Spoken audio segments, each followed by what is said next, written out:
Buenos días y gracias a todos por asistir al encuentro de hoy, tanto a los oyentes como a las ponentes.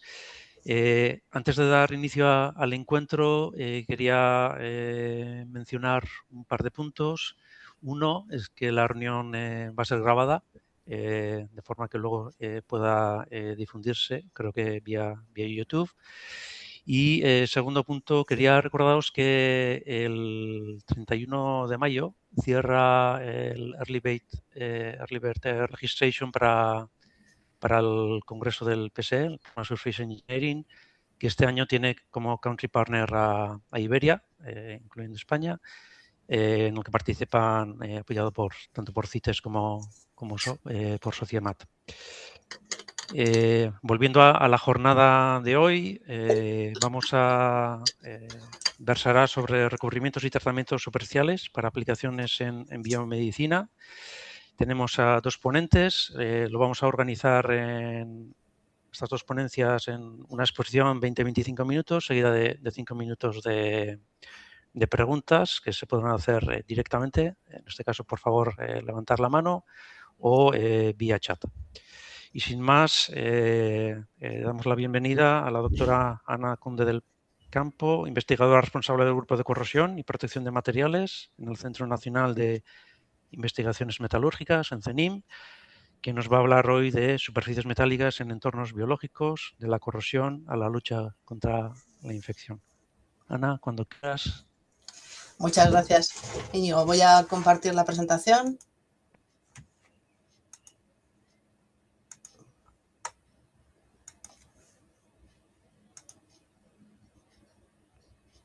No sé si la veis. No, de momento no. Ahora sí. ¿Ahora sí? Ahora Vale. sí, eso es. Bueno, pues yo os voy a hablar un poco de por qué los materiales metálicos, por qué trabajamos en materiales metálicos y su aplicación en los biomateriales, ¿no? Pues la razón fundamental es que estos materiales metálicos tienen una buena combinación de propiedades mecánicas, de resistencia a la corrosión y son pues, muy versátiles a la hora de fabricar distintos dispositivos, ¿no? Eso tanto es así que prácticamente el 70% de los implantes donde se requieren altas protecciones mecánicas, como puede ser prótesis osteoarticulares, implantes dentales, placas y tornillos de fijación ósea, pues se fabrican en estos materiales metálicos, ¿no? Sin embargo, el medio en el que desempeñan esta función en general es bastante complejo y es agresivo para este tipo de metales. Esa es la razón por la que normalmente utilizamos materiales que son muy pasivos, con alta resistencia a la corrosión, como son las aleaciones de titanio, el cobalto cromo molibdeno o los aceros inoxidables, ¿no? No obstante, pese a la excelente resistencia a la corrosión que tienen estos metales, el medio, la presencia de iones orgánicos, no sé si veis el ratón. Sí, se ve perfectamente. Vale. La presencia de iones orgánicos como cloruros, sulfatos o fosfatos son especies agresivas para este tipo de metales, que si además lo unimos, aunque las temperaturas de trabajo dentro del organismo son superiores a la temperatura ambiente, eso hace que en definitiva las cinéticas de las reacciones de corrosión se vean acentuadas. Además, el hecho de que normalmente en los medios fisiológicos el contenido de oxígeno es muy bajo, limita las capacidades de reparación de esa película pasiva cuando se produce un daño en ellas, ¿no? Y aunque el pH normalmente es un pH estable porque las soluciones fisiológicas son soluciones tamponadas, es cierto que en ciertos eventos, como cuando se hace un implante, en el entorno del tejido óseo puede haber una acidificación local del medio que tarda hasta 2 semanas en recuperarse, ¿no? O cuando hay, por ejemplo, bacterias presentes que desencadenan una infección, se puede producir una alcalinización, ¿no? Todas estas son situaciones que conducen a que los materiales metálicos puedan sufrir fenómenos de corrosión. Si además lo juntamos con el hecho de que hay otra serie de moléculas, de biomoléculas, como pueden ser las proteínas o aminoácidos o la presencia de organismos como células, eso hace que además a la complejidad del proceso físico-químico se añada un factor también biológico que puede acentuar la cinética corrosiva. Por ejemplo, ahora se ha visto que la absorción de biomoléculas como proteínas en la superficie pues puede interferir en las reacciones tanto anódicas como catódicas e incluso en la propia hidrólisis, generando productos de corrosión adicionales, ¿no? o el hecho de que algunas células, como los macrófagos, que son células del sistema inmunitario, generen especies reactivas de oxígeno, hace que todavía la agresividad sobre estos metales pues pueda ser mayor, ¿no? Si además lo unimos, aunque normalmente estos metales están sometidos a cargas por el peso del cuerpo o por el movimiento, pues hace que bueno, exista una degradación de estos materiales metálicos, una liberación de iones metálicos al medio fisiológico que puede interferir de alguna manera en los tejidos y en las células del entorno, condicionando la biocompatibilidad de los implantes. Claro, la influencia de estos iones va a depender no solo de cuál es la toxicidad intrínseca del ion y la cantidad de iones liberados, sino que también depende en gran medida de su capacidad de reaccionar con otras moléculas del entorno, ¿no? Si, por ejemplo, tenemos iones como ocurre como el titanio, como el niobio o el circonio, que tienen una alta afinidad a reaccionar con las moléculas del agua, pues normalmente eso disminuye la probabilidad de de reaccionar con biomoléculas y disminuye su toxicidad. Sin embargo, otros elementos como el níquel o el cobre, tienen más tendencia a permanecer en disolución, con lo cual la probabilidad de formar biomoléculas es mayor y normalmente contribuye a una mayor toxicidad de este tipo de iones, ¿no? La peligrosidad de esta toxicidad reside en que, bueno, con el tiempo estos iones liberados pueden acumularse en órganos y dar una respuesta de toxicidad sistémica que se llama, provocando fallo de esos órganos, ¿no? ¿Qué hacemos normalmente para prevenir esos fallos o esa liberación o minimizar la liberación de iones metálicos derivados de los fenómenos de corrosión? Pues se utilizan fundamentalmente recubrimientos resistentes a la corrosión en general, ¿no? Sin embargo, en el campo de los biomateriales, normalmente cuando se desarrollan recubrimientos, no se desarrollan recubrimientos exclusivamente con este tipo de propiedades, ¿no? Sino que se busca también la biofuncionalización, la búsqueda de otro tipo de propiedades adicionales, ¿no? Como dotar pues, de propiedades antimicrobianas que prevengan el desarrollo de una infección, o conseguir fomentar la deposición celular, mejorar las propiedades osteogénicas, etcétera, ¿no? Para ello, pues bueno, existen una amplia variedad de técnicas y de metodologías para desarrollar pues, estos recubrimientos resistentes a la corrosión y al desgaste, como puede ser el pasivado del titanio, la deposición de capas por PVD o el desarrollo de recubrimiento de hidroxiapatita, etcétera, ¿no? Nosotros llevamos trabajando en este campo de la aplicación de desarrollo de recubrimientos para aplicaciones biomédicas, utilizando una metodología que es el proceso de anodizado, que para nosotros, que venimos del campo de la corrosión, es un viejo conocido porque es una metodología que se utiliza habitualmente para mejorar la resistencia a la corrosión en ciertos metales y aleaciones, y que consiste fundamentalmente en engrosar la capa de óxido nativa que recubre un metal, normalmente metales como el titanio, como las aleaciones de aluminio, etcétera, simplemente sumergiendo ese metal en un medio y haciéndole pasar una corriente eléctrica. Utilizando esta metodología, lo que conseguimos es que el campo eléctrico que se impone promueve el crecimiento de esta capa anódica como consecuencia de un proceso de migración iónica. Digamos que los aniones que están presentes en el baño son atraídos hacia el metal por el efecto del campo eléctrico, y los cationes, que tienden a salir hacia la disolución, en ese camino reaccionan, dando lugar a este crecimiento de estas capas de óxido, ¿no? Pero si además jugamos con la composición del medio, buscando un medio en el que nos permita disolver de manera moderada ese óxido que estamos creciendo, pues obtenemos capas con una nanoestructura superficial que podemos controlar. Pues una nanoestructura de tipo poroso, cuando es una capa continua que tiene esta forma, o cuando separamos esos poros, tenemos una estructura de tipo nanotubular, ¿no?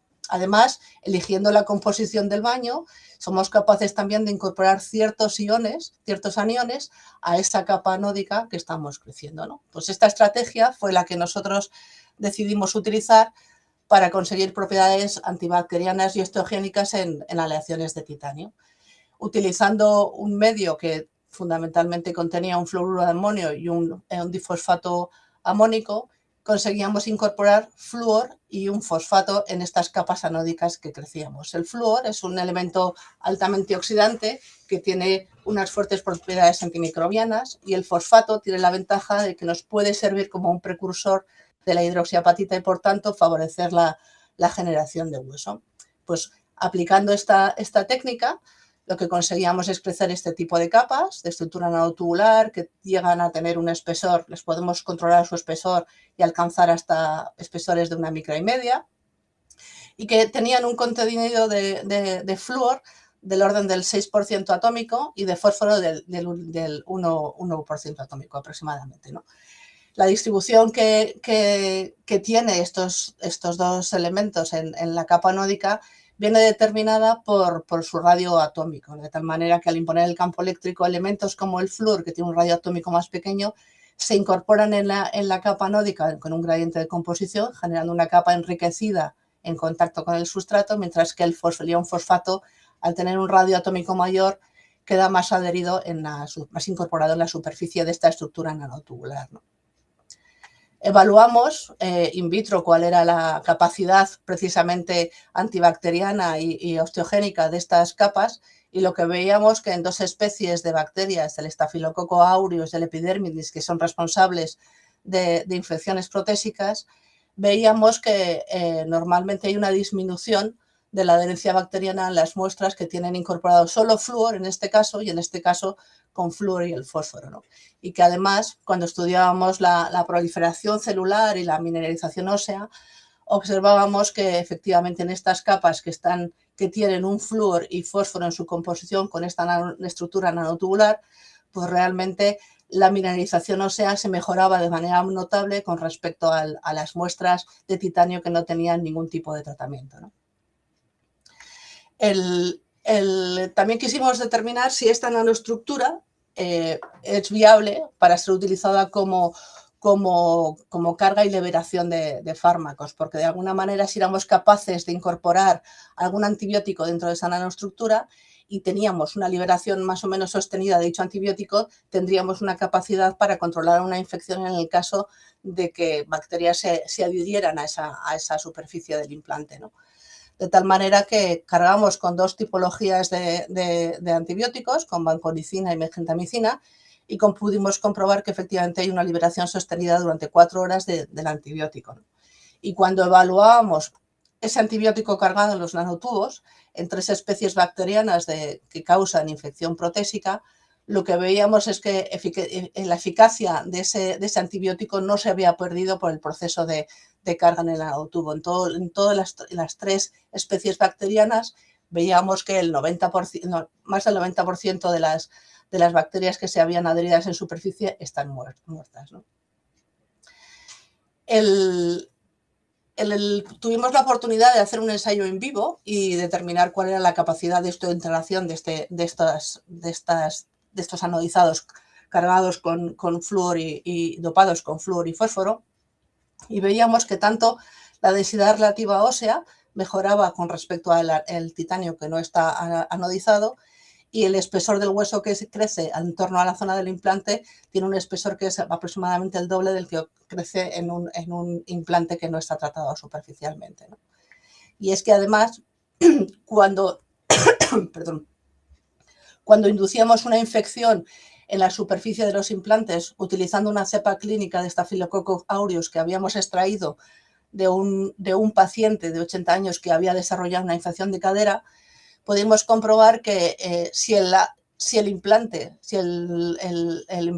de titanio no se encontraba anodizado, se infectaba, la cantidad de bacterias que permanecía en la superficie cuando se infectaba es notablemente superior al caso en el que nosotros inducíamos la infección sobre este anodizado cargado con los antibióticos y donde los que promovíamos la infección, en donde claramente el número de bacterias que hay adheridas sobre la superficie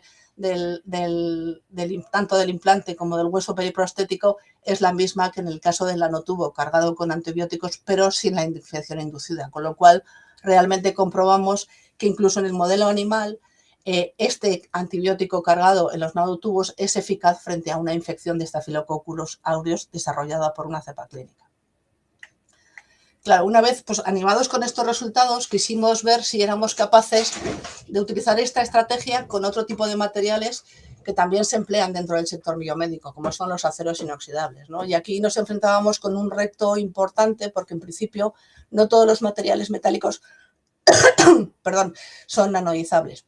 Solo los que veis aquí en recuadros, en principio, son capaces de formar una capa de óxido estable y que crece cuando se le impone un campo eléctrico, ¿no? Sin embargo, el acero inoxidable, como es una aleación de vaso hierro, en principio se considera como un material no anodizable, ¿no? Porque los óxidos de hierro se disuelven muy rápidamente y son poco adherentes.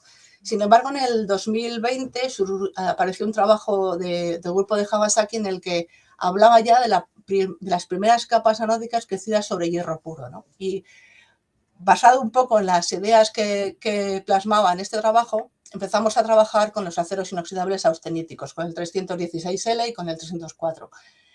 Y lo que conseguimos es que, variando fundamentalmente los medios de trabajo, utilizábamos ahora un medio orgánico en lugar de los tradicionales medios acuosos y ácidos que se emplean en la mayoría de los procesos de anodizado, conseguimos, controlando fundamentalmente la cantidad de agua que hay en la disolución, crecer estas capas anódicas, también como veis, con una estructura nanoporosa, que tienen un contenido de flúor del 40% atómico, ¿no?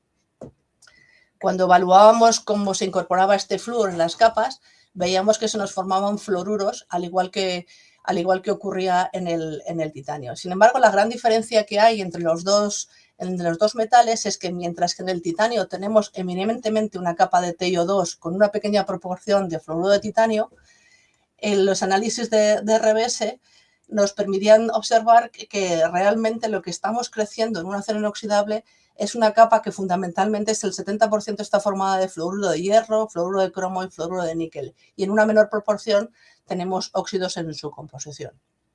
Bueno, nos planteamos evaluar la eficacia antimicrobiana que tenía estas superficies utilizando pues 6 especies de bacterias responsables de infecciones protésicas, ¿no? Entre todas ellas hay prácticamente el 80% de infecciones protésicas y además viene determinado porque son bacterias que tienen una alta capacidad de formar biofilm y que, por tanto, hace que sea muy difícil de tratar las infecciones que vienen desencadenadas por estas bacterias, ¿no? Utilizamos pues, dos estafilococos, Phalaurus y el Epidermidis, que son las principales responsables, junto con la Pseudomonas aeruginosa, de las mayores infecciones que hay en prótesis de cadera y de rodilla.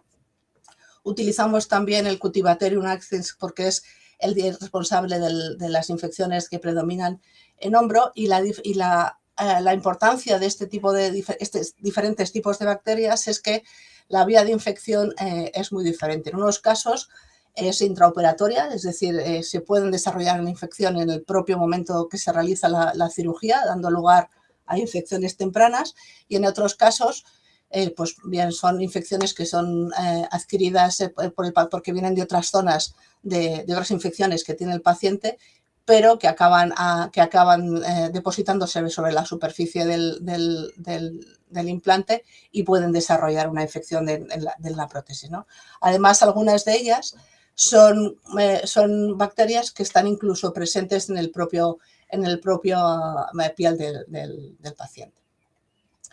Cuando analizamos la adherencia bacteriana de las bacterias gram positiva, en principio las imágenes del microscopio confocal ya nos muestran algunas diferencias sustanciales dependiendo de la especie bacteriana que evaluábamos, de cómo es la superficie del material anodizado, ¿no? Lo que veíamos es que tanto en el aureus como en el epidermidis no hay una disminución del recuento de bacterias adheridas en superficie, pero sí del área que ocupan sobre la superficie, lo que nos indica que esta superficie tiene un efecto disgregante, es decir, va a dificultar a estas bacterias su capacidad de formar biofilm, porque no les permite que se agreguen para generar la matriz exopolimérica. En el caso del fecalis, vemos que hay una disminución tanto del recuento bacteriano sobre la superficie como de su capacidad de formar estos agregados bacterianos. Hay una disminución superior al 90%. mientras que en el acné, lejos de inhibir la adherencia bacteriana, hay un aumento de la cantidad de bacterias depositadas en superficie y hay una ligera disminución de los agregados bacterianos, ¿no? Si además evaluamos cómo se encontraban las bacterias en el sobrenadante en estos ensayos de cultivo, vemos que hay una disminución también del recuento que se hacen de las bacterias planctónicas, lo que nos está indicando también que estas superficies de acero inoxidable dopadas con flúor, anodizadas con flúor, tienen un carácter bactericida, ¿no? Fundamentalmente para las 3 especies, el Enterococcus fecalis, el Staphylococcus aureus y el Epidermidis, pero no para el Cutibacterium acnes. En las gram negativas vemos que los resultados son mejores que los que obtenemos en la mayoría de las gram positivas, ¿no? En el caso, tanto para la Escherichia coli como la Pseudomonas aeruginosa, tenemos un descenso de los recuentos bacterianos superiores al 50% y también del área recubierta de los agregados bacterianos, lo que nos indica de nuevo que tiene esta superficie para estas 2 especies bacterianas tiene un efecto antiadherente y disgregante, es decir, que dificulta la capacidad de desarrollar un biofilm maduro a este tipo de bacterias. Y de nuevo, en el carácter bactericida que observamos por la cantidad de bacterias que hay en el sobrenadante, vemos que en el caso de la aeruginosa hay un fuerte carácter bactericida y bastante bueno también en la Escherichia coli, ¿no? Por tanto, lo que podemos determinar es que la liberación de flúor que obtenemos durante los ensayos de adherencia bacteriana tiene un efecto muy importante en el caso de las bacterias gram negativas y algo más irregular en las especies bacterianas de gram positivas, ¿no? En el acnes no tiene un efecto y en el aureus y en el epidermis pues es más bien bajo, mientras que en el fecalis la adherencia y la capacidad disgregante es bastante importante.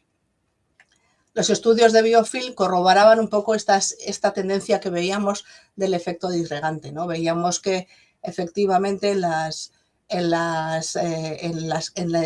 acero inoxidable que no está tratado, las bacterias tienden a mantenerse unidas y están pegadas por esta matriz exopolimérica, mientras que en el acero inoxidable que está anodizado, pues las bacterias se mantienen separadas, dificultando la formación de biofilm. Esto es importante porque nos da una ventana de tiempo mayor para que este tipo de infecciones puedan ser tratadas, ya que cuando no hay un biofilm maduro, las bacterias son más susceptibles a los antibióticos, a la profilaxis antibióticos que utilizamos para el tratamiento de una infección.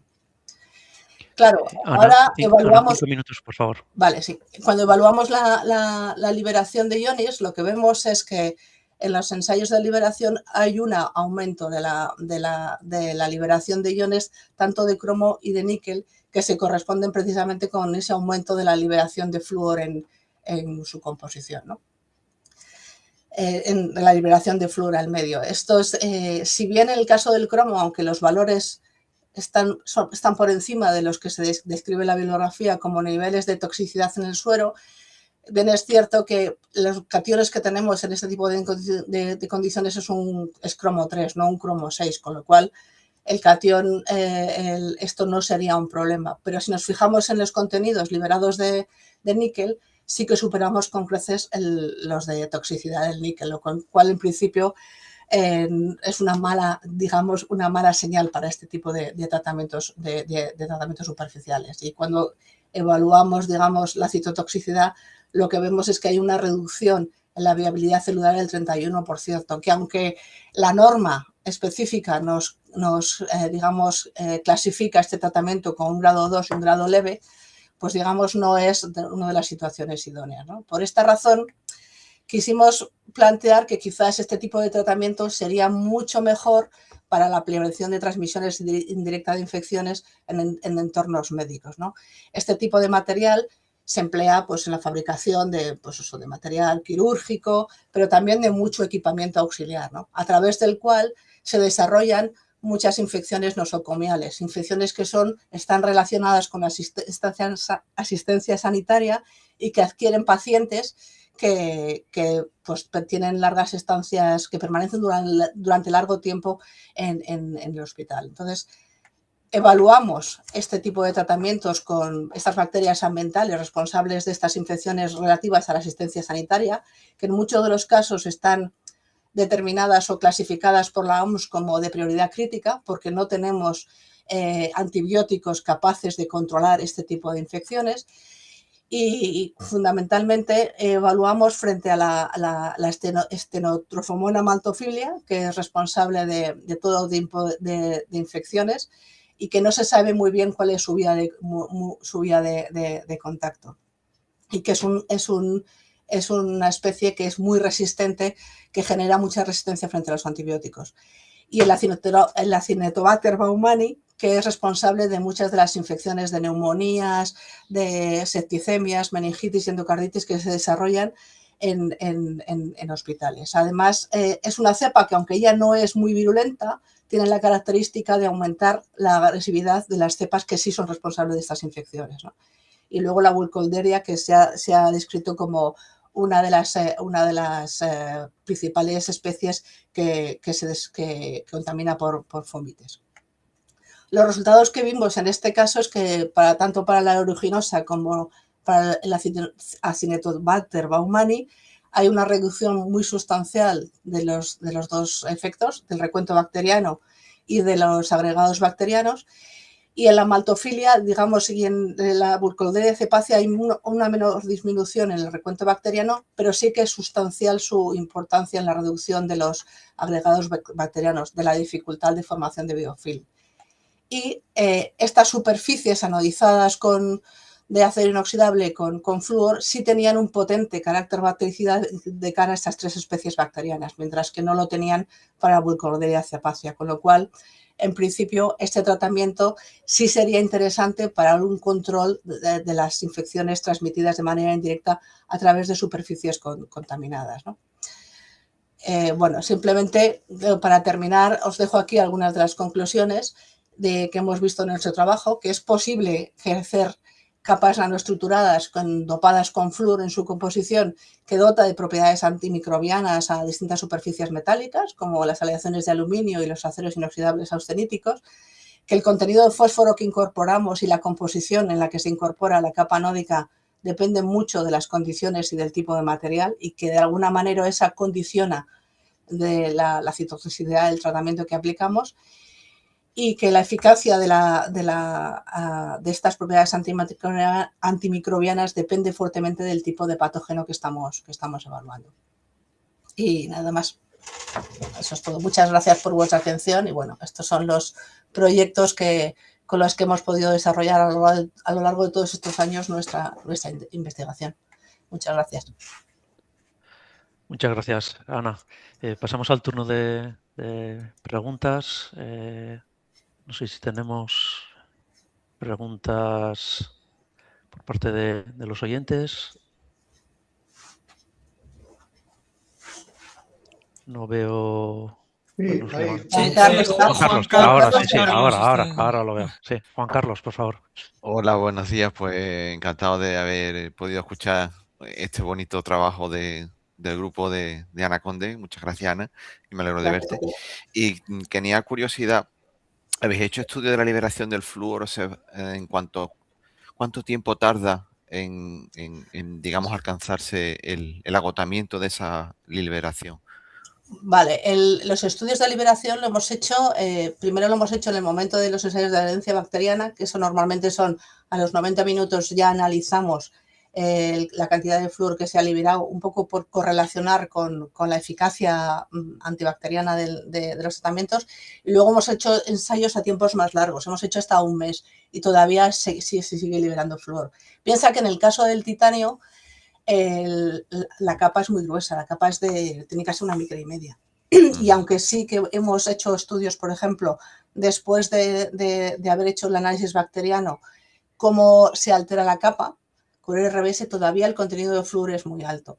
En el inoxidable estamos todavía en ello, porque no es una línea que tenemos abierta, y todavía estamos tratando de determinar hasta cuál es el tiempo de eficacia de la superficie, porque es verdad que en el inoxidable las capas son bastante más delgadas, son solo de 300 nanómetros. De acuerdo. O sea que digamos que para los picaportes y para los utensilios de Sí, laboratorio, sí.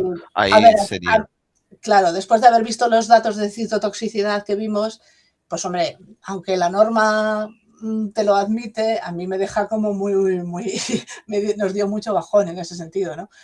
Pero sí es verdad que lo hemos probado más para transmisión indirecta de infecciones y lo hemos probado también en el 304, un poco pensando en las bacterias del sector alimentario, la salmonela, la listeria, y todo eso funciona muy bien. Con lo cual, una aplicación, digamos, externa, para mí sería, yo me quedaría más tranquila, vamos.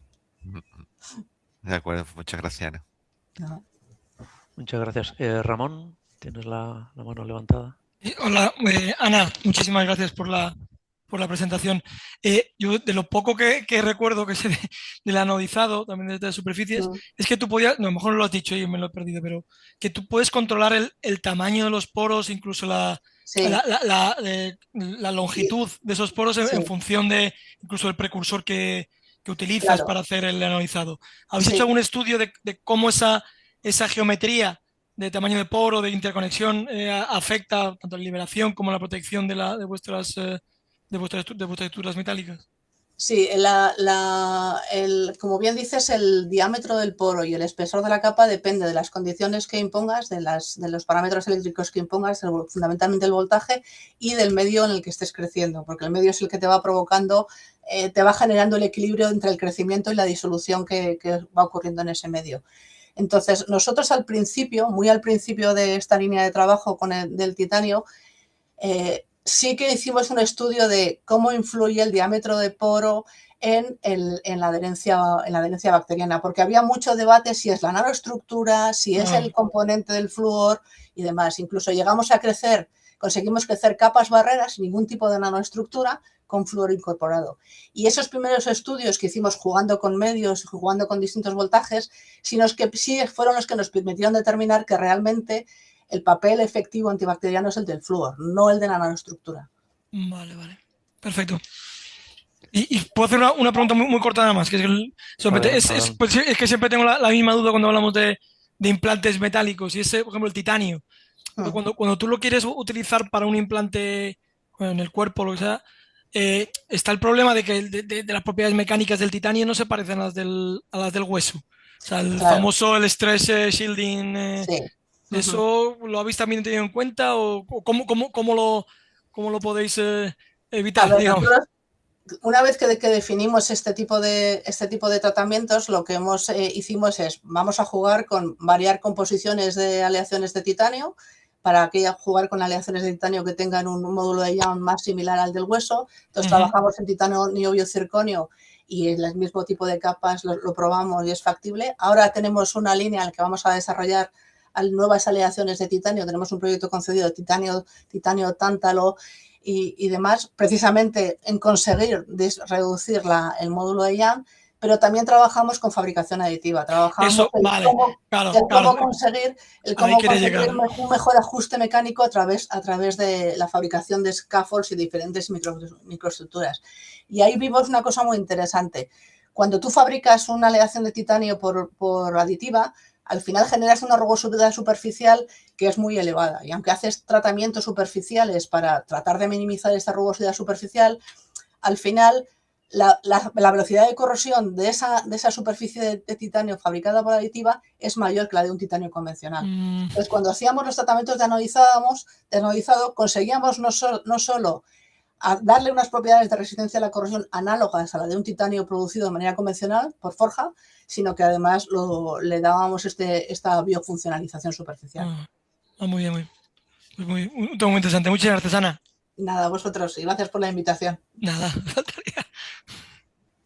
Bueno, tenemos, creo que una última pregunta. Alejandra, ¿tienes la mano? Sí, Ana, solo una preguntita. ¿Habéis hecho estudios de citotoxicidad? En el titanio sí, los hicimos y no era citotóxico. Y en el caso del inoxidable es lo que os había mostrado, que nos da una citotoxicidad de grado 2. Vale, solo eso. Gracias. Nada, Muy bien. Muchas gracias, Ana. Si os parece, para respetar el timing del programa, pasamos a la segunda ponente. Es Alejandra Rodríguez, investigadora del Grupo de Biomateriales, Biomecánica e Ingeniería de Tejidos en la Universidad Politécnica de Cataluña, que nos va a hablar hoy de ingeniería de superficies aplicada a implantes de titanio y integración. Alejandra, cuando quieras. Hola, como hemos tenido un problema con la presentación, dejarme un momento a ver si puedo compartirla. Está compartida, ¿eh?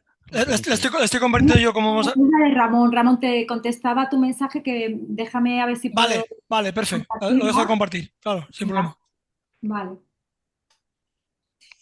Ay, no lo había leído, disculpa. No pasa nada.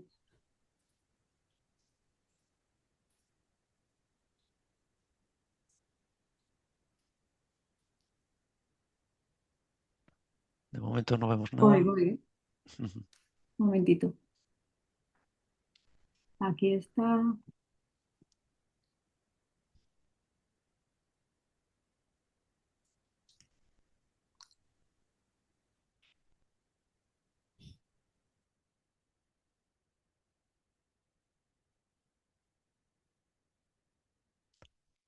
No, de momento nada. Y yo te he perdido, Alejandra, ya no te veo.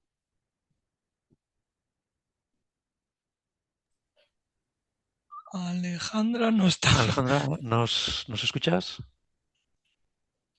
No, Bueno, está fuera de la sala. Hemos perdido a la ponente de momento. Pues igual hay que pasar al plan B. Sí, pero necesitamos ponente, aunque tengamos la... Yo paso la transparencia, pero la charla tiene que dar ella. No, tiene que estar ya está aquí. Está entrando. Sí, está ahí. Disculpad. Vale. Pues bueno, lo vamos a hacer con Ramón, porque si no... Vale, no hay ningún problema, no te preocupes. Gracias. Nada, ahí la tienes. Tú me vas diciendo y la voy pasando sin problema. Vale. Ahí la vemos. Vale, pues perfecto. Muchas gracias por la presentación. Y bueno, la charla que voy a dar va sobre ingeniería de superficies aplicada a implantes de titanio en concreto y su propia biointegración. Un momentito, voy a bajar esto. Y bueno, voy a hacer una pequeña introducción que para muchos de vosotros seguramente pues ya conocéis estos conceptos, pero creo que puede ser interesante pues para recordar precisamente estos conceptos y algunas de las personas que a lo mejor pues nunca han escuchado sobre esto. Entonces, Ramón. Vale, ahí estás. Ramón, ¿te parece si cuando abra la mano pasas la diapositiva? Perfecto. Gracias. Te tengo aquí entonces en grande que no te veía. Ajá. Ya está, ahí la tienes. Sí, pues la gran pregunta es, ¿por qué trabajamos con titanio? ¿Qué es lo que el titanio como metal tiene tan importante como para ser utilizado, como para ser el material más utilizado en cirugías de sustitución de hueso? Tanto en traumatología como aquí puedes ver algunas imágenes de estas aplicaciones.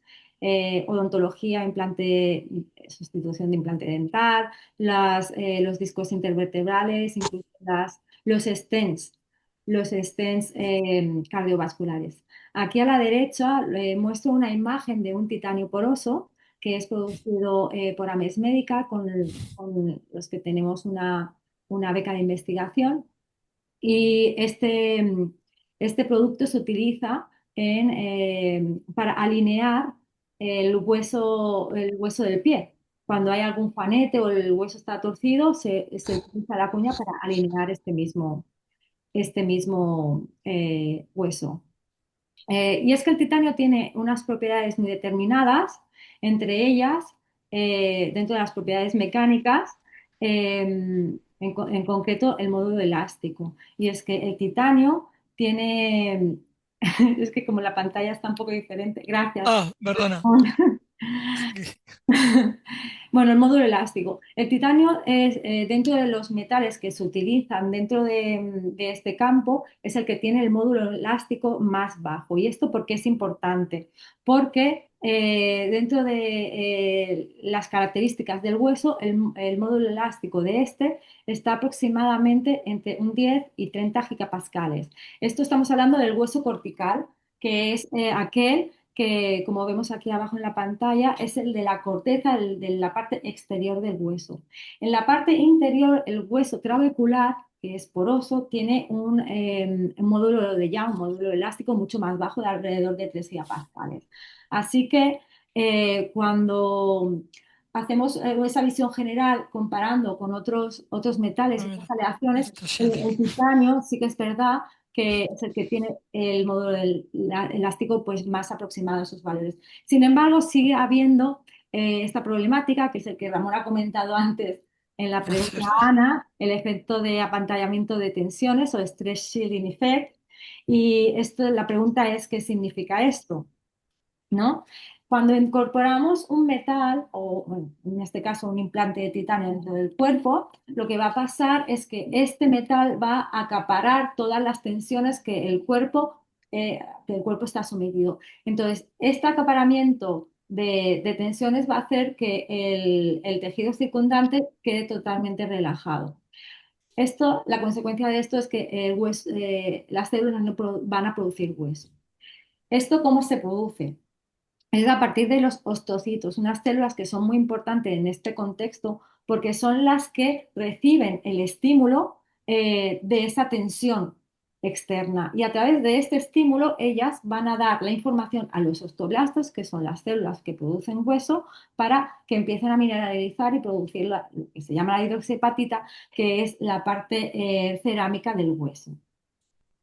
La consecuencia de todo esto es que se produce una reabsorción ósea, sobre todo a largo plazo. Aquí tenéis una imagen a la izquierda del implante recién puesto, que a medida que va pasando el tiempo se va generando una pérdida de densidad ósea todo alrededor del implante. También lo que va a ocurrir es que va a haber un adelgazamiento de toda la capa del hueso trabecular y a largo plazo, lo que se va a observar, lo que va a pasar es un debilitamiento del anclaje del implante y el posible aflojamiento de este. Así que, ¿cuáles son las soluciones que se pueden proponer a este efecto, ¿no? Pues simplemente es la reducción del módulo elástico. Y en el caso del titanio, pues tenemos varias opciones, entre ellas es la estabilización de la fase beta, que esto se puede hacer introduciendo iones de metales, como por ejemplo el vanadio, el tántalo, el molibdeno, y con esto podemos alcanzar módulos elásticos de hasta 40 o 80 gigapascales. Por otra parte, se pueden utilizar materiales porosos. En estas estructuras, como la que vemos aquí a la derecha, que es mi propuesta de Osteosinter. Osteosinter es el material que os decía que produce Ames Medical, con los que tenemos la colaboración. Pues con estas estructuras que están sintetizadas a través de polvo de titanio se consiguen unos módulos elásticos de entre 2 y 3 gigapascales. Por otra parte, otra propiedad que es muy interesante del titanio es que tiene una alta resistencia a la corrosión, sobre todo en medios biológicos. Y es a través de esta capa de titanio, esta capa de pasivación natural que tiene el titanio, que le confiere esta resistencia a ataques químicos. Y tiene también la capacidad de que es como facilita esta absorción o esta adhesión de las células. Naturalmente, esta capa de óxido es amorfo, pero la tendencia es a buscar una estructura cristalina de este óxido de titanio que sea anatasa, porque se sabe que por las características que tiene a nivel superficial ayuda a la deposición y adhesión celular. Otra de las características que tiene el titanio es que es muy biocompatible, ¿no? Y es porque tiene una baja tasa de toxicidad. Y esto es precisamente gracias a esta capa de pasivado que comentaba, porque ayuda es muy estable y ayuda a que no se liberen iones de metal al medio fisiológico. Es químicamente muy estable, lo que decía, y esto provoca una muy baja respuesta del sistema inmunológico. Otro concepto que es importante que repasemos para entender un poco lo que explicaré a continuación es el concepto de biointegración, ¿no? Y por definición, Esto que pongo aquí es la integración funcional del implante con el tejido biológico circundante sin generar respuesta adversa. Y para ello voy a comentar estos dos factores que para mí son clave, que uno es la interacción entre el material y el medio biológico y por otra parte la interacción bacteriana. Porque al final la integración, la biointegración del material va a depender de este equilibrio entre la osteointegración y la colonización bacteriana. Pues en una primera parte, ¿no? La interacción entre el material y la célula, hay que tener claro que esta interacción se va a dar entre todo el medio fisiológico, que está compuesto, entre otras, biomoléculas de proteínas, de células, de tejido óseo, incluso de bacterias, con la superficie del material, que esta va a tener unas características, tanto una química superficial, va a tener una rugosidad, una energía superficial, incluso una hidrofilicidad. ¿Qué pasa cuando introducimos el implante dentro del cuerpo? La primera fase va a ser la absorción de proteínas. Inmediatamente las proteínas, si se sienten atraídas por esta superficie, se van a depositar ahí. Esta es la primera fase muy importante para que en una segunda fase estas células, ya sean eucariotas o procariotas, ¿esto qué quiere decir? Las eucariotas son las grandes células que componen nuestro cuerpo y por otra parte las procariotas, que son las pequeñas bacterias, ¿sí? En este momento se va a dar lo que se llama Race for the Surface. Esto es una competencia que hay entre estos dos tipos de células para colonizar la superficie del implante. Claro, nosotros lo que vamos a querer es que sean las células, en este caso los estoblastos, que colonicen nuestro implante. Una vez que esto ocurre, a través de la deposición de las proteínas, la célula se va a adherir y va a empezar a generar matriz extracelular. Con el tiempo, las células se van a ir dividiendo, van a ir proliferando, diferenciando, hasta que van a empezar a generar mineral, hidroxiapatita. Así es como vamos a obtener esa biointegración del implante. Lo que os decía, ahí obtenemos esa osteointegración. Pero ¿qué pasa si en esta Race for the Surface, esta carrera por la superficie, son las bacterias las que colonizan primero? Pues bueno, lo que sabemos es que entre un 10 y un 20% de los fallos de implantes ortopédicos son causados por infecciones bacterianas. En paralelo con las células eucariotas, las bacterias se van a depositar también atraídas por esta capa de moléculas biológicas, se van a adherir, y esta fase es muy importante para lo que voy a explicar a continuación. Se van a adherir, van a empezar a proliferar, colonizar, van a generar esa matriz extracelular y a continuación van a generar un biofilm. Este biofilm es la seguridad que ellas tienen y se protegen dentro de ese biofilm, lo que significa que tanto el sistema inmunológico por una parte como antibióticos que se puedan aplicar, va a ser muy difícil que eliminen este biofilm. El impacto va a ser que, claro, va a haber una pérdida de osteointegración, un aflojamiento del implante, y esto va a tener un impacto directo en el bienestar del paciente. ¿Por qué? Porque a continuación lo siguiente que se va a hacer es reintervenir a la persona, se va a abrir, por una parte, se puede limpiar esa infección, volver a cerrar y ver si el implante se reintegra otra vez, o se tiene que remover, se tiene que extraer ese implante. Gracias, Ramón. Pues la ingeniería de superficie surge un poco para dar solución a todas estas problemáticas que he ido comentando, con el objetivo de modificar la superficie del titanio para controlar la respuesta biológica y mejorar su biointegración. Entonces, para ello hay los estudios de tratamientos de superficie se centran en ir variando algunos factores que son clave dentro de esta superficie, en este caso del titanio, ¿no? Por una parte tenemos la rugosidad y la topografía, tanto a escala microscópica como nanoscópica. Y en este caso se sabe que las superficies que son rugosas generan un anclaje para las células para que se puedan adherir mejor. Después, otro factor es la hidrofilicidad, la energía superficial, y también sabemos que superficies que son más hidrofílicas ayudan a esa adhesión celular. Y después también es importante los diferentes factores dentro de la composición química de la estructura de la superficie, ya sea pues el potencial Z, cómo esté cargada superficialmente la superficie, la estructura del óxido de titanio, como decía al principio, ¿no? Pues a lo mejor una estructura cristalina más Natasha me va a servir mucho mejor para esa adhesión celular que a lo mejor un rutilo. En el caso, os quería comentar, en el caso del potencial Z es muy interesante porque se sabe que la pared celular de la bacteria es electronegativa. Así que vamos a buscar, será interesante encontrar superficies de titanio que tengan tendencia a ser electronegativas para que haya esa repulsión y evitar esa primera fase de adhesión bacteriana.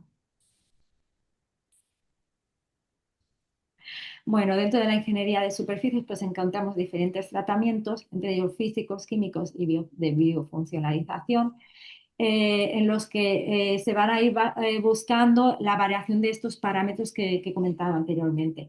En los tratamientos físicos encontramos el granallado, el plasma slide, 3D printing y básicamente, a modo muy general, lo que buscan estos tipos de tratamientos es variar esa rugosidad, por lo que decía antes, ¿no? Para encontrar puntos de anclaje para las células y así mejorar la respuesta celular. En los tratamientos químicos, que ya puede ser ataque ácido, un tratamiento alcalino, oxidación anódica, también va a buscar esa rugosidad, pero más en una textura a nivel superficial, en la escala más microscópica, más a nivel nanométrico, que lo que va a hacer en muchos casos es aumentar la hidrofilicidad de la superficie. Y esto lo que va a hacer es mejorar la interacción entre la célula y el material. Y también los tratamientos de biofuncionalización, pues lo que hacen es incorporar moléculas bioactivas que ya puedan ser desde proteínas que se encuentran dentro de la matriz extracelular, como puede ser el colágeno, o añadir a la superficie péptidos, cadenas peptídicas que tengan algún tipo de propiedad como antibacteriano, etcétera. Iones metálicos también que pueden tener diferentes propiedades. Y el objetivo en este caso pues es por una parte encontrar la mejora de la osteointegración y por otra parte evitar la presencia, la adhesión de bacterias. Y bueno, en nuestro objetivo, en mi grupo, en el grupo de transferencia de tecnología del BBT, que está liderado por el catedrático José María Manero, nuestro objetivo es desarrollar superficies de titanio y sus aleaciones con propiedades antibacterianas, pero que también al mismo tiempo tenga propiedades de osteointegración, sobre todo con el objetivo de disminuir el riesgo de este fallo que había hablado anteriormente. Y para ello, nuestro objetivo es generar superficies multifuncionales que tengan este efecto dual. Por una parte, mejorar la osteointegración mediante promover la adhesión, proliferación, diferenciación de células osteoblásticas y por otra parte, disminuir la infección bacteriana, reduciendo sobre todo la adhesión celular procariótica y a continuación disminuir la colonización bacteriana. Esto lo hacemos mediante diferentes tratamientos, intentando siempre aumentar el contacto entre el hueso y el implante. Por eso nosotros trabajamos con implantes porosos, con material poroso y intentamos generar estas superficies que sean antibacterianas. El challenge o el reto aquí es en un mismo proceso obtener las dos variantes, este efecto dual de forma simultánea. A continuación voy a hablar de un par de ejemplos, voy a poner un par de ejemplos de tratamientos que trabajamos y empiezo por este tratamiento termoquímico que nos basamos en el tratamiento que desarrolló inicialmente hace ya unas décadas el doctor Tadashi Kokubo que en este tratamiento termoquímico él logró introducir dentro de la capa de óxido de titanio iones de sodio. Esto es muy interesante porque el sodio dentro del óxido de la estructura del óxido de titanio hace de puente, hace de pasillo para nosotros poder introducir otro tipo de iones. Nosotros en concreto trabajamos, por ejemplo, con el calcio porque es muy bioactivo, con la plata y el cobre que tienen propiedades antibacterianas o con el galio y el magnesio que, bueno, tienen propiedades aparte de levemente antibacterianas, también pues uno es inductor, el otro es osteoconductor. Entonces, estos iones nos van a ayudar a conseguir ese objetivo de funcionalización dual. Ana, Alejandra, perdón, 5 minutos. Sí, acabo. Pongo estos dos ejemplos y ya finalizo. Bueno, inicialmente trabajamos con la incorporación de calcio, plata y galio y lo que observamos en estos estudios in vitro es que simplemente con con calcio ya había una mejora de la densidad celular. Cuando añadíamos plata y galio, aparte de mejorar esa densidad celular, obteníamos propiedades antibacterianas. Entonces, en este momento podemos decir que con la unión de estos iones dentro de la superficie del titanio conseguimos este efecto dual que hablábamos. También incorporamos, por otra parte, calcio y magnesio y los estudios in vitro nos mostraron que había una mayor densificación de células en la superficie que tenía estos dos iones y cuando lo llevamos in vivo, a los estudios in vivo, los análisis histológicos nos mostraban que había una mayor formación ósea más rápido, mayor vascularización y en el estudio de histomorfometría lo que se veía es que a través del propio implante poroso había más producción de hueso. Así que en este caso también tuvimos esa mejora que estábamos buscando. Este es otro ejemplo con otro tratamiento con el que también trabajamos bastante. Es un tratamiento químico que fue desarrollado por el profesor Antonio Nancy en 1998 de la Universidad de Montreal, en el cual generamos una superficie bioactiva, que es la que tenéis aquí a la izquierda. Es una superficie mesoporosa que tiene una doble acción. Por una parte, es capaz de modular la respuesta celular. ¿Y esto qué quiere decir? No solo mejora la adhesión, proliferación, diferenciación de las células osteoblásticas, sino que también inhibe la adhesión de células fibroblásticas, que esto en algunas aplicaciones puede ser muy interesante. Esta superficie mesoporosa tiene la capacidad de hacer que la célula se mimetice con ella misma. ¿Esto qué significa? Pues si me veis, no, perdón Ramón, gracias. Mi mano representa una célula, los deditos son los filopodios. Estas dos imágenes que vemos a la izquierda de la pantalla son imágenes de microscopía electrónica donde lo que vemos son los filopodios.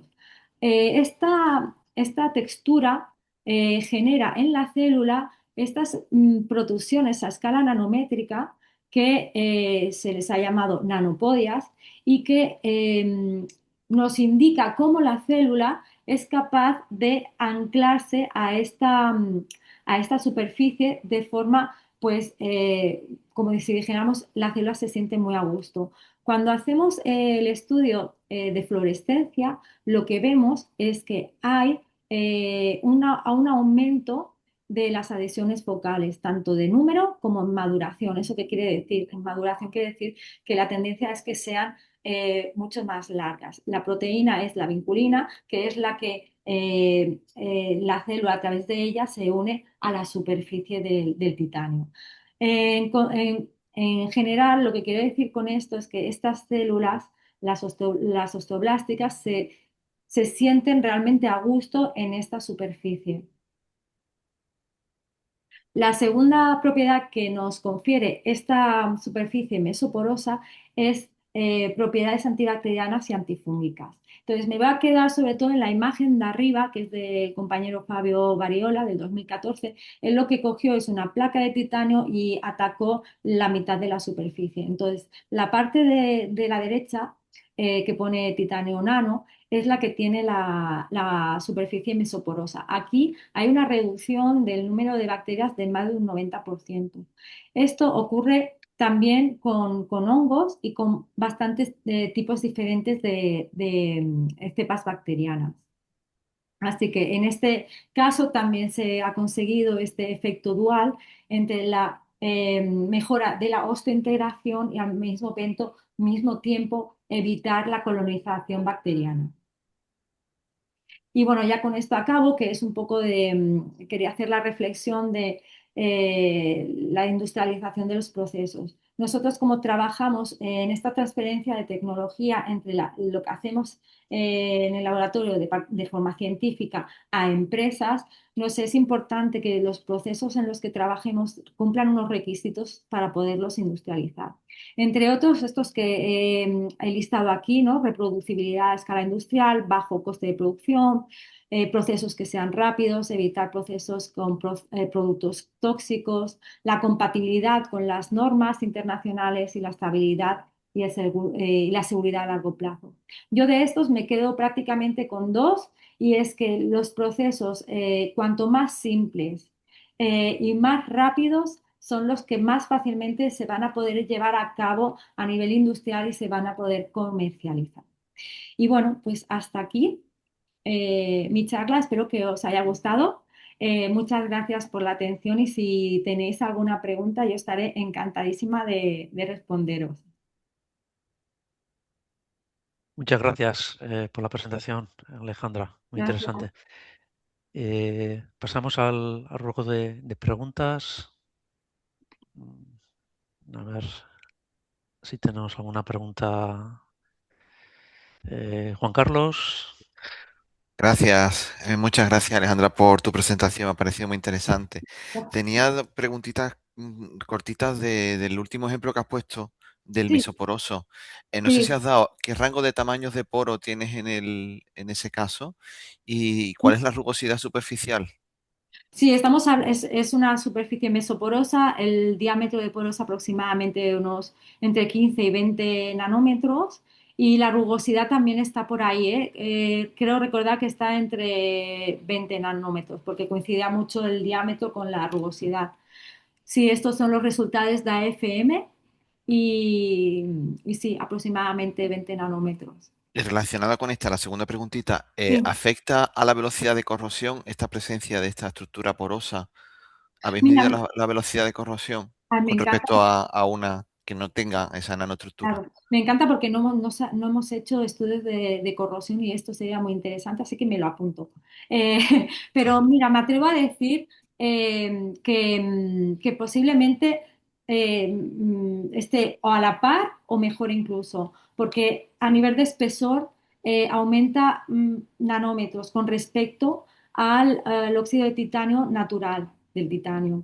Yo creo que al aumentar va a proteger relativamente un poquito más que no la superficie natural. Pero sí que es cierto que no se han hecho, creo recordar que no se han hecho estudios de corrosión, así que gracias por la idea. De nada. Hasta luego. Gracias. Gracias a ti. ¿Tenemos más preguntas? Agustín, por favor. Sí, se me escucha, ¿no? Sí, Perfectamente. Vale, pues muchas gracias por la presentación. Voy a ver si pongo la cámara, pero no sé si ya sea capaz. Bueno, sí, bien. Tengo en realidad dos preguntas. Una se refiere al grado de intercambio de estos iones calcio, magnesio, galio, plata. ¿En qué cantidades estamos hablando? Y lo pregunto porque sí. no sé si el galio, la plata, la posible toxicidad. Sí, claro. Nosotros hemos hecho muchísimos estudios de toxicidad. Es verdad que aquí en la presentación no lo he comentado mucho, pero, o sea, nosotros cada vez que hacemos un tratamiento en el que exponemos bueno, la idea es exponer al medio biológico iones que puedan ser tóxicos como el cobre, la plata sobre todo. Hacemos inmediatamente estudios de citotoxicidad. Entonces, exactamente los rangos no me acuerdo, pero, o sea, antes de pasar a un estudio in vitro, siempre hacemos estudios de citotoxicidad. Siempre tiene que estar controlado eso porque si no, Y no sirve para nada. por eso. O sea, porque Y a no, mí, o sea, un tratamiento me puede matar todas las bacterias en un 100%, pero si me mata las células, pues no me va a servir. o sea que bueno, que aunque se incorpora no es en una proporción No, no, significativa como no. para que sea... Lo tenemos publicado, pero ahora mismo no me acuerdo Bueno, del bueno, rango. Por otra parte, también lo que quería añadir es estudios de liberación. Claro, ahí también hacemos porque va un poco en paralelo con la caracterización de la superficie para saber exactamente qué es lo que tenemos y en cuánto tiempo esos iones se van a liberar. Porque esta es otra. Es muy importante que cuando tengamos en esa superficie iones de otros metales, para que tengan efectos se tienen que liberar, porque ese es el intercambio que va a hacer, en este caso con las bacterias, para, bueno, pues para el sistema que cada ion va a tener para afectar al sistema de la bacteria o incluso para la célula. ujú, muy bien. Y la otra pregunta que tengo se refiere al tema de la hidrofilicidad. Una manera de convertir la superficie del dióxido de titanio en hidrofílicas es irradiarlas con luz ultravioleta. La luz ultravioleta además es bactericida. Sí, Pero total. independientemente de esta función bactericida, uno convierte una superficie de dióxido de titanio en completamente hidrofílica.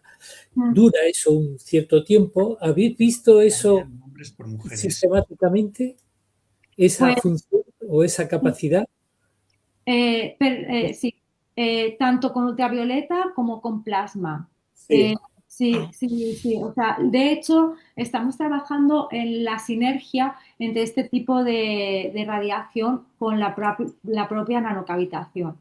Ajá. Porque sí que sabemos, y ya está publicado, yo hice el postdoctorado con el profesor Nasi y una de nuestras publicaciones fue ver cómo después de la nanocavitación tienes una superficie hidrofílica que se va perdiendo con el tiempo. Ujú. Entonces, lo interesante es a ver si se puede controlar un poco esa hidrofilicidad con el tiempo y la radiación con ultravioleta bueno, con radiación, bueno, con plasma, pues a ver si se puede conseguir un poco de controlar eso. Pues nada, gracias. Tendría más preguntas, pero me las voy a callar. Gracias. Me puedes escribir o De me llama por acuerdo. teléfono. De acuerdo. Gracias, Gracias. gracias por escuchar. Muy bien. Jaume, ¿tenías alguna pregunta también? Sí, hola Alejandra. Bueno, lo primero, darte las gracias por la charla, muy interesante, y también por recordar conceptos básicos que no son tan básicos para muchos de nosotros. Y, bueno, la verdad que he aprendido muchas cosas que no sabía. Ay, qué Bueno, bien, estoy súper contenta de escuchar esto. sí, sí, sobre todo para darse cuenta A lo de que mejor estoy explicando cosas muy básicas, no. pero muchas veces se nos olvidan, ¿no?